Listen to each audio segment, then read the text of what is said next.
কয়েকদিন পরেই পরীক্ষা হলে বসবে, তোমরা কি এখনো খামচি খামচি দিয়ে পড়াশোনা করছো? মানে এই একটা অধ্যায় ধরে ফেললাম, ওই একটা ধরে খামচি দিলাম, ওই এখানে একটু খামচি দিলাম। আসলে আল্টিমেটলি কোনো পড়াশোনাই হচ্ছে না। গণিতে এখনো কনফিডেন্স পাচ্ছ না যে কোন কোন ইউনিটগুলো পড়লে তুমি পাস করবে। আবার বলছি, তুমি এই যে পড়ে ফেলা সেট ফাংশন, একটু পরে পড়ে ফেলা, একটু অনুপাত সমানুপাত, তারপরে একটু জ্যামিতি, তারপরে ত্রিকোণমিতি, তুমি ফিক্সড এখনো বুঝতে পারছো না যে আসলে কোন ইউনিটগুলো পড়লে তুমি পাস করবে, মোটামুটি একটা মার্ক গেইন করতে পারবে। এখানে একটু খামছি, ওখানে খামছি, ওখানে খামছি, ওখানে খামছি। তুমি কি এরকম খামচি খামচি দিয়ে দিয়ে হামাগুড়ি দিতে দিতে তুমি একদম অতিষ্ঠ হয়ে গেছো? দেখো এদিকে আমি তোমাকে বলছি, অনলি এই ইউনিটগুলো পড়লেই, যেগুলো এখন দাগিয়ে দিব, যেগুলো দাগিয়ে দিব এই ইউনিটগুলো পড়লেই তুমি পাস করে ফেলবে, মানে 50+ পাবে। সেটা হচ্ছে সেট ফাংশন। পরিসংখ্যান।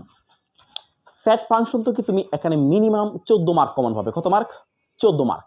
একটা হচ্ছে পুরোপুরি, এখান থেকে একটা সৃজনশীল আসবে 10 মার্ক, সংক্ষিপ্ত প্রশ্ন একটা আসবে 12 মার্ক, দুইটা এমসিকিউ আসবে। কত মার্ক? 14 মার্ক। তো এখান থেকে তুমি মিনিমাম 14 মার্ক কমন পাবে। তারপর তুমি খেয়াল করে দেখো পরিসংখ্যান। পরিসংখ্যান থেকে তুমি কত আনসার করতে পারবে? দুইটা সৃজনশীল থেকে দুইটা সৃজনশীল আনসার করতে পারবে, তার মানে এখানে 20 মার্কস, 20। আবার একটা আসবে হচ্ছে তোমার সংক্ষিপ্ত প্রশ্ন, আরেকটা আসবে হচ্ছে তোমার দুইটা এমসিকিউ। মিনিমাম তুমি এখান থেকে ধরে নিলাম 24 আসলো না আসলো 22, তুমি এখান থেকে 22 মার্ক গেইন করতে পারবে। ভাই এখানে তুমি পাস করে গেছো। এই জায়গায় সেট ফাংশনে তুমি 14 পেয়েছো, আবার এখানে কত পেয়েছো? 22। 14 আর 22 কত? দেখো ভাই অলরেডি তুমি পাস করে চলে গেছো। দুইটা ইউনিটই তুমি পাস করে ফেলো। এখন তোমার প্রয়োজন আরেকটু ঝুঁকি এড়ানো, মার্কস আরেকটু বাড়ানো, তাই না?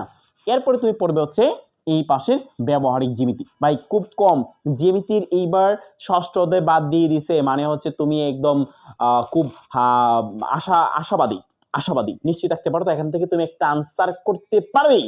মেইন বইয়ের যে সম্পাদ্যগুলো সেইগুলো তুমি প্র্যাকটিস করে যাবা, এক দুইটা বোর্ড কোশ্চেন তুমি সলভ করে যাবা, ইনশাআল্লাহ 100% এখান থেকে তুমি কমন পাবা। খুব কঠিন বিষয় আসে না, এখান থেকে তুমি 10 পাবা। তাহলে অলরেডি তুমি দেখো তো কত পাচ্ছ, 46 মার্ক তুমি পেয়ে যাচ্ছ না? এই যে দেখো 34 আর 10, 46, হ্যাঁ 44, 46 মার্ক এখানে পেয়ে গেছো। 50+ করতে চাইলে আর যে কোনো একটা ইউনিট তুমি পড়লেই চলবে। আর যে কোনো একটা ইউনিট, বীজগণিত কাছে ভালো লাগে পড়ে ফেলো, ভালো লাগে স্যার পরিমিতি পড়ে ফেলো, ত্রিকোণমিতি পড়ে ফেলো, বৃত্ত পড়ে ফেলো, বীজগণিত কাছে পড়ে ফেলো। বীজগণিত ক্লাসই তো তোমার একদম একদম যখন তুমি ম্যাথ পড়া শুরু করছো তখন থেকেই পড়া শুরু করছো, তাই না? হ্যাঁ, যদিও অনেকে এইটাতে আবার সাহস করে না, বিশেষ করে ময়মনসিংহ বোর্ড, যশোর বোর্ড, কিছু কিছু বোর্ড আছে এগুলোতে একটু হার্ড আসে প্রশ্নগুলো। তবুও তুমি এখানে ভালো আশা রাখতে পারো, 5-10 আবার আশা রাখতে পারো। 50+ করার জন্য তুমি 1, 2, 3